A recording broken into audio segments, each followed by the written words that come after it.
Jesse, thank you for joining us this evening. Would you like to introduce yourself? Sure, thanks Bruno. It's a pleasure to be here. And I'm Jesse Jacoby.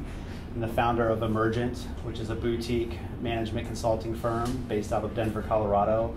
And we specialize in business transformation and change, working primarily with mid-market and Fortune 500 clients. And we basically have three lines of business: management consulting services to programs and projects. And we have two online products that we've developed. One is called Change Accelerator, and the other is Savvy Transition. Both of these products play into the business transformation and change management space. And then we also do training on our proprietary change methodology called Accelerating Change and Transformation, or ACT. So I'm happy to be here tonight and talk to you about the work we do and the nexus with business and technology. Thank you. And my name is Bruno Skap. I'm a co-founder of Business and Technology of Greater New York. And I work with IT and business leaders who want to create a more effective IT organization. So let's get started, Jesse. Can you name a person who has had a tremendous impact on you as a leader? Great question. And I'm going to go way back into my career. Prior to management consulting, a little bit of context here, I worked for a tech startup, which I know is of interest to some of you. This was in the mid-90s, so dating myself a bit. It was essentially a Facebook for the scientific research community that took the human genome technology platform that helped the folks around the world map the human genome. They took that technology and parlayed it into an online community, which was a place where scientists could go and collaborate, log in to a workspace and collaborate with one another. Very cutting edge stuff for the time, much like a Yammer or Facebook, but again for the scientific research community. I spent a few years there in product development and marketing. The CEO there had a pretty profound effect on me as a leader. He was very charismatic, so I took that as a positive trait. Very headstrong, which comes naturally, so that was an okay from him to be that way as a leader. And what he was really good at was articulating a compelling vision and getting the company very excited about the future of the product and the potential. So I liked that as well. And those are some characteristics and traits I took from him. Another lesson that later played itself out in the product development space for my own company was this notion of building a product once and selling it multiple times, syndicating content. And so that stuck with me, and it wasn't until years later that I figured out what to do with that as a management consultant. You know, what could you do with that concept? Take a product, build it, and sell it. And it came to me later, and it led to the development of the two products I mentioned. So he was very inspirational in those several ways. Are you still in touch, or? Periodically, not as much as I would like. Yeah. Well, thank you. How do you encourage creative thinking within your organization? I like to tell the team to, and I do this myself, is think of what is possible. Sort of eliminate the constraints. Don't worry about feasibility initially, but what is possible. And listen to clients. You know, we are constantly interacting with clients, hearing their feedback. What do they need? What do we see they need, and what do they say they need?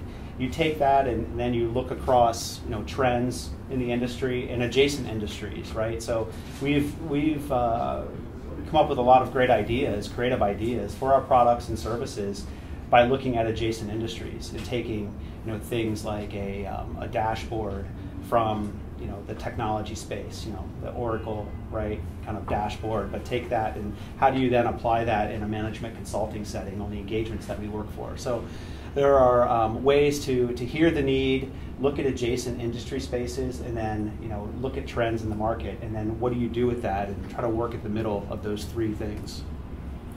So can you tell us a little more about the ideas and where do they get generated in your organization? I think it's important to have concerted creative time, brainstorming sessions with the team. You know, this, you know, it sounds nice to say, we think creatively, we brainstorm, but until you carve out dedicated time and space with a team to do that and call it creative time, this is brainstorming time. It has a little bit of structure to it, so we're not wasting our time, but the team is going to come together for a few hours and we're going to just think out of the box. And I think it's a little thing, it's a simple thing that everybody can do with their teams, but until you do something like make the time and space for the creativity, it's hard to fit it in to the day-to-day operations. Days are busy, people work hard, long hours, and to expect it to happen on the periphery just isn't realistic. It's important to dedicate the time and energy. In other words, you schedule times with your team, maybe in everyone's calendar, or how do you? Yeah, that's right. There'll be an Outlook invite that goes out for a half a day, and they know it's coming. And it will say, this is creative time. We might have a few topics that we throw into the hopper, but the time is really unstructured, and it's to think creatively about those topics. And maybe there are no topics, but I try to have a little bit of structure to it. But really, the parameters are removed, and we're there to think creatively outside of our normal think space. That's a great strategy. People are so busy, like you said. Sometimes they don't have time, and yet it's so important for the business to have sessions like this to come up with new ideas. And that's true, and I will say a lot of the creative time and energy is spent on a particular client need. Maybe not a specific client, but something we've seen happen across multiple clients, or an issue that's been a perennial issue that's come up, and we've never really talked about it explicitly. Well, this is the time where we can take that problem, that challenge, and really dissect it and come at it from a bunch of different angles. In your opinion, what is one behavior or trait that you have seen derail leaders' careers? The one trait, it's hard to isolate it to one trait. I work with a lot of business leaders, and again, I'm drawing from a Fortune 500 client experience base here. Often what I see as an Achilles heel for leaders is the ability to build relationships and maintain them. There are a lot of good leaders inside Fortune 500 companies in the IT function, in operations, in the retail space, who are very good at their work. And that's great. When times are good, perfect. They're going to execute and perform. But when things are turbulent, when times are not so good, the fact that they haven't built a relationship network laterally with their peers who have their backs, or with their teams, their subordinates who report to them, and their bosses, kind of a 360 perspective, those lack of relationships really become evident in times of trouble at the company. And it serves them well to develop those when times are good. And so if there's one sort of area, it's the relationship building, developing allies, as I call them, inside the organization. Like social capital. Social capital, exactly, or political capital, now that we're in the season, right? So it's very similar. You build up that equity, relationship equity, and it's not fake, it's real. These are people who you invest time to get to know, and you can get their backs when they need your support, when times get tough, and vice versa. But that takes time and energy, much like carving out the creative space time. It takes time and energy to build those relationships in a quality way so that you can have them later on to support you. Right. And what advice would you give someone going into a leadership position for the first time? Other than building social capital that's from the beginning. Yeah, that's a good one. It's interesting, the product I referred to, Savvy Transition, is a toolkit for new leaders or leaders new to the organization, and it's essentially a roadmap to help them become successful in their leadership position. And one of the, well, there's a few things in there, but one of the things we accentuate is that relationship building, but also a few watch outs for new leaders is surrounding yourself with people who are just like you, which is a really natural tendency. When in reality, you should be looking for folks on your team and your peers who complement you, cover a gap that you have as a skill or competency, right? You should be looking for people who can round you out as a leader. And so it sounds easy, but it's often overlooked. And then I would say understanding the business context, the culture of the company, especially if this is a new leader from outside. If somebody gets promoted from within, they most likely have a pretty good handle on the culture.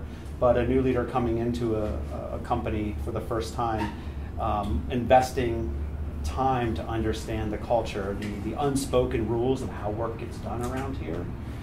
There's the formal policies and procedures, but that stuff's great, but really at the end of the day, what matters is how work really gets done around here. And it's embedded in the culture, the way we speak, the way we think, the things we believe.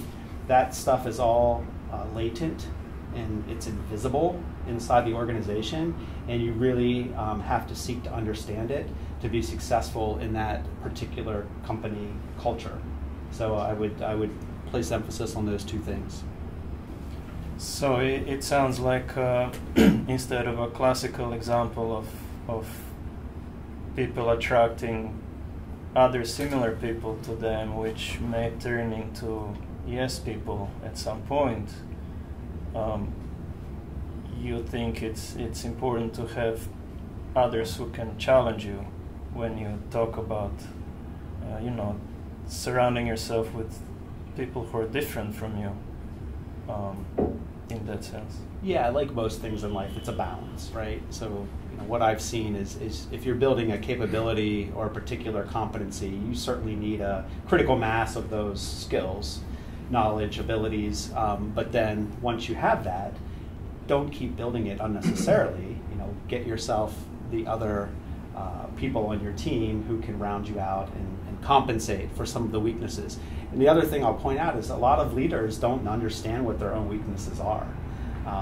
And I'm not an executive coach. I do a little bit of it in the business transformation work that we do, mostly informally with leaders. But I will tell you, at a certain level, it pays for an executive or a leader to self-examine and even get some outside perspective to do that, for the very purpose that I mentioned, is to understand what are your gaps as a leader, because you're not good at everything. You might think you're good at everything, but part of being a good leader is knowing what you're not so good at and then filling it in with team members to compensate.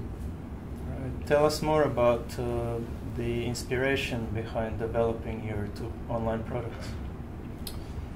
It goes back to the tech startup where this platform for the scientific research community. I was very much a part of developing that product, and it was essentially a portal that the researcher could log into, and if you were a geneticist in Brazil, you could find fellow collaborators in California and elsewhere around the globe and see their patents and look at their publications and talk about the research that you were doing. Very prescient for the mid-90s. But that product and being part of that development was very fascinating to me, and always wanted to take this notion of an online product and meld it with the business transformation and change management consulting work that I loved and enjoyed and did for 15 years. And it wasn't until a few years ago that it sort of came together, and it was like, aha, well, we can make a change management business transformation toolkit and put it online and sell it, license it. So that became piece of the business. So we created this product, which is a individually licensed product. So if you are a project manager, HR business partner, or change practitioner inside of a large Fortune 500 company, you can go license the toolkit, swipe your credit card, get access for 6 or 12 months, use it. And we can also take it and put it inside the company network on their platform and give them an enterprise license to it. So that was really the genesis of the Change Accelerator product, and then subsequently Savvy Transition followed a similar mold and came online afterward.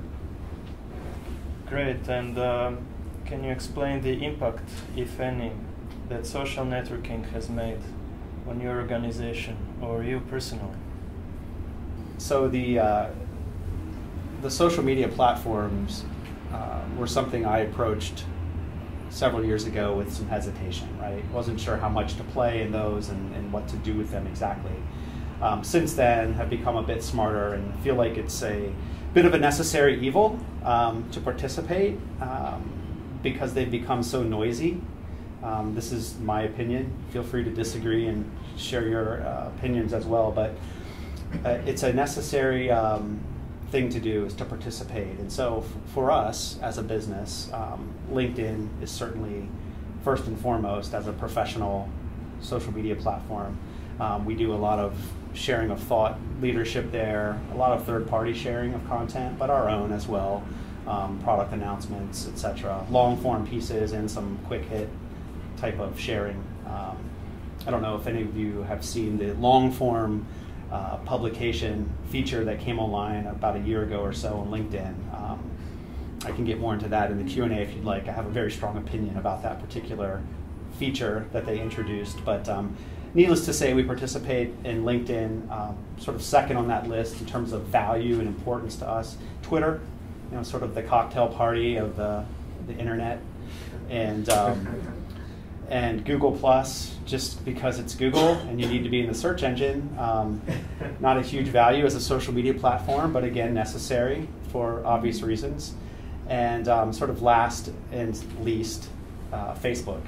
Because our business isn't to consumers, and so that's mainly a consumer platform, but still, consumers have day jobs. And so those people, in as much as they are buyers and influencers of our management consulting services, it's good to be in that space as well.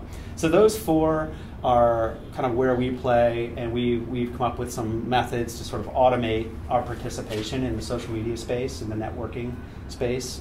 We use a tool called Buffer and RSS feeds, and I've come up with a way that we sort of put those together and semi-automate the process, and it's been pretty successful so far, I think. Great. After years of focus on delivering value to business, why do you think is IT still viewed as a cost center? Is it still viewed as a cost center? I think it's changing. I think it depends on the company, the organization, and its maturity and its size. With the clients we've worked with in recent years, I see in several examples IT moving to the forefront. I'm trying to find a good metaphor here, taking the driver's seat. For example, a retailer client of ours is morphing the chief marketing role and the IT roles very intentionally, because so much of what IT is doing is on behalf of customer acquisition and the customer experience. It's being fueled so much by IT infrastructure and solutions. And so those roles are becoming, they're fusing together in some companies of a certain size. And I think the tailoring of the customer experience on mobile devices, the creation of the endless aisle. Some stores you go into now, and they only have so much space and so much inventory, but literally in the aisle is a kiosk, and you can shop, indefinitely for products, which will be delivered within 24 to 48 hours to your door. So the experience is becoming more and more seamless because of the technology and the movement to the forefront of the customer experience. And I think that trend is going to continue to play itself out, and technology is going to become a revenue generator more so than a cost center, which it has been in the past. Do you see IT leaders assuming other responsibilities more, or non-IT people like marketing assuming technology responsibilities? I see the fusion of IT and the business very generic terms, I know, but they're becoming closer together. There's been a lot of movement within the IT, designing of IT organizations has moved to an IT business partner model, which got the IT requirements gathering and solutioning very close to the business. I think it's even overlapping more so now, and it's going to move in that direction. And so you'll see IT leaders, and in fact, one of my Fortune 500 clients had a new CEO this past year come out of the IT space within that company and move into the CEO role. So there's an example of where that's happening for real now. Great. Good news for us coming out of technology. Related to this question, how do you think IT can do even better job of making its top management aware of its value? Provide the value in the first place, which I think they're doing and striving to do, and then touting it, publicizing it more. I think that's been a challenge with most IT organizations, is how do you get the good work that's being done in front of the board and the senior executives at the company. And can you talk about some of the common drivers of business transformation that you see in the work with your clients? Yes. The big drivers of business transformation, I'll make it specific to IT. In the IT transformations that I've seen over the past couple of years, they're being driven by a desire to simplify how IT works.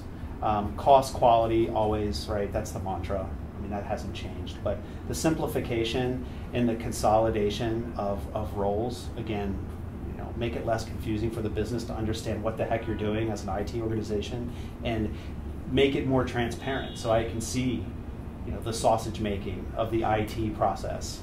The business wants to see that, and IT wants to know it as well, so they can manage the resources more effectively. So those are large drivers of IT restructuring right now. So more transparency.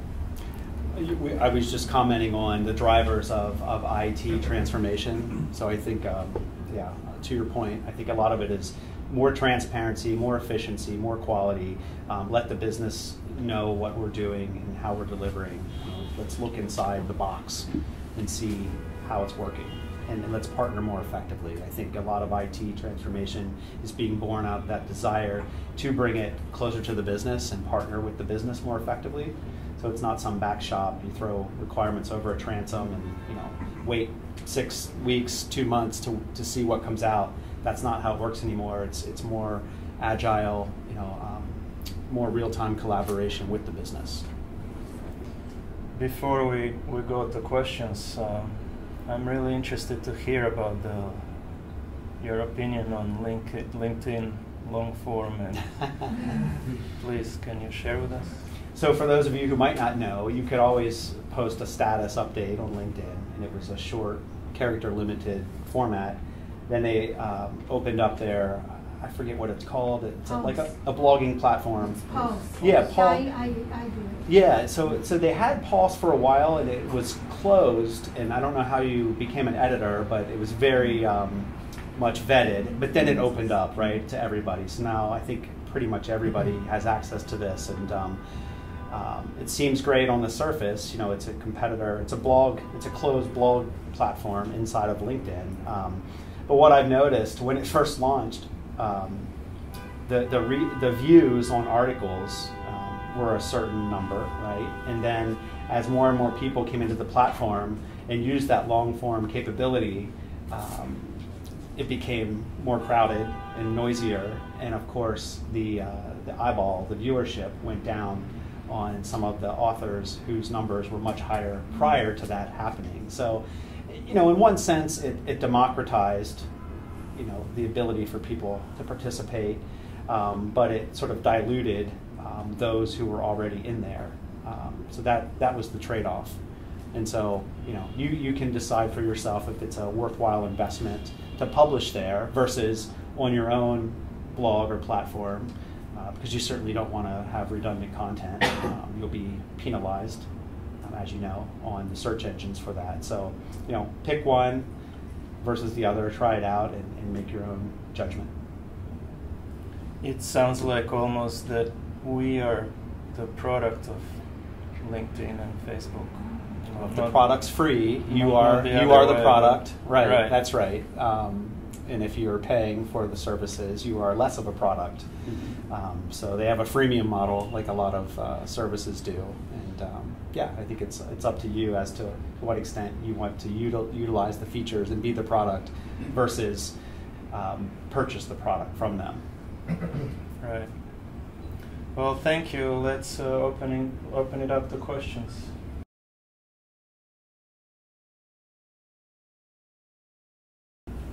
In the past 2 years, we had the good fortune of working with a Fortune 50 apparel company who was restructuring their entire portfolio of brands from a regional structure to a global brands first structure, then subsequent regions, which it sounds academic and theoretical, but it had lots of ramifications for how the business was run and how the company was structured, and reporting lines changing and decision authority and so forth, and even the technology that underpinned the operating model.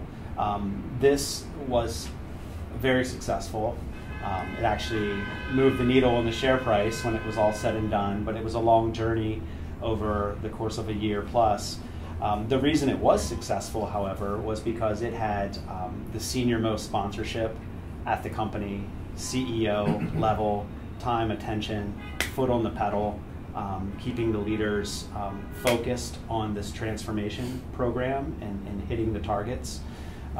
It had a dedicated team made up of internal folks, sort of a tiger team of people who were part of that inner circle driving the work with outside consulting help. And it had just from a change and transformation from what you do as a excellent program, a change program, we hit all of the levers. It had excellent strategic communications around the story and why we were transforming and how that got told to the people. It was done with a lot of panache, the storytelling. This was, it's an apparel company, so very, very good at retailing. And so we leveraged that internal capability to brand the program and tell the story using very sophisticated branding techniques and video and lots of other media channels. So in working with the leaders, we had access to leaders to do the coaching for how they should help their teams navigate through the change process and help the individuals process the change at their individual levels. So it just hit all the buttons on what is an excellent change program, top sponsorship, and yeah, it added up to be a very successful change.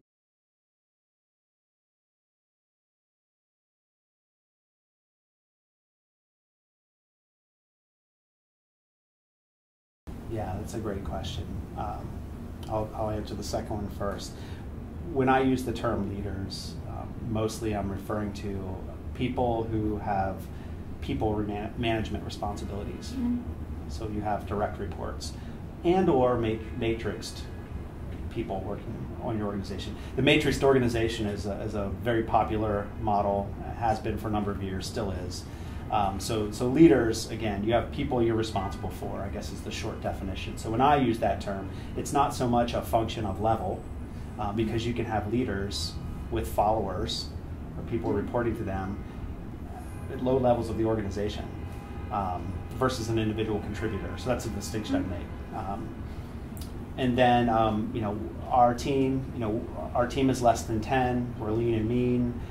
They're all of a pedigree coming from big management consulting firms or strategy firms with 10 to 15 years experience, worked with other Fortune 500 clients. So they're all sort of cut from a similar cloth and know how to do consulting as well as the change management work that we specialize in. And I do make a distinction between consulting skills and functional skills. So all of our people have really good consulting skills and change management skills, and some have great experience in a particular functional area of the business, IT, marketing, finance, etc. But it's first and foremost that consulting and change management toolkit that they all have in common in their around the country. We do work primarily in the US, so they're all North America based.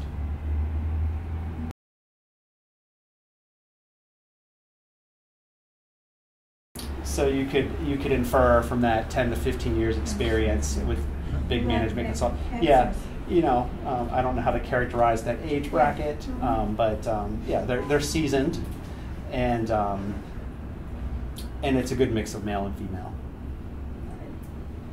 Thank you.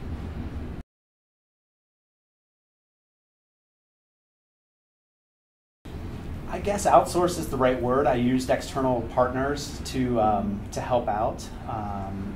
I was very much involved with the development of both products, just because that's a passion and interest of mine. Right. You know, a bit of a geek. You know, don't have a lot of hobbies. Sad. You know, so spend a lot of time thinking about how to develop products and ways to add new features and whistles and bells. So I enjoy that. That's fun for me. So I was very much involved, but certainly had the technical expertise from outside, partnering on developing that.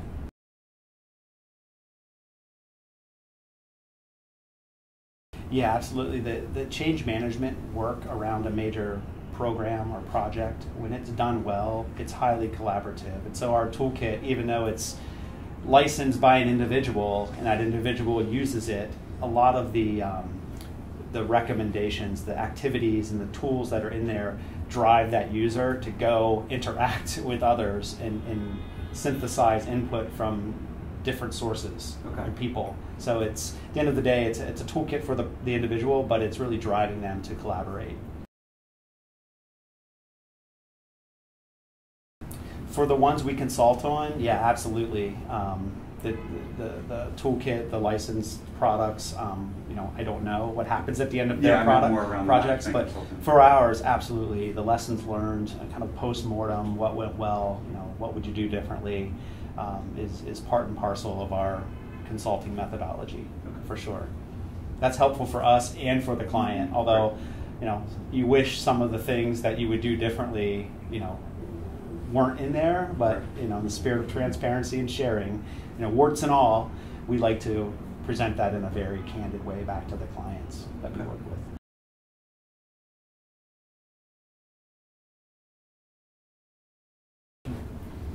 Yeah, it's a great question, and it's at the heart of how do you do change well. Right? Warren's nodding, he knows, he does similar work. One of the principles, a few thoughts and a principle. Not every stakeholder in the organization is equal. Some have more power than others. So think along a two-dimension continuum here. You know, there's power and the degree of change, right, that's happening to that particular group. And so you want to assess the different stakeholders or teams or functions or groups of people along those two dimensions, right, and say, you know, how much can they influence the success of this program or project, and then how much change is happening to them. And then based on that, you will come up with ways to involve them. And that's the key, that's the principle, is involvement. Sometimes it's referred to as engagement. Give them an opportunity to design a piece of the new process, right? Give them a role, some way to contribute, a voice, leave their imprint on the work. That adds time to a project and program and isn't always palatable to the leaders who are running the project, but that's ultimately what gets you the buy-in in the long run. Okay, Jesse, thank you very much. Thank you, Bruno. Thank you very much.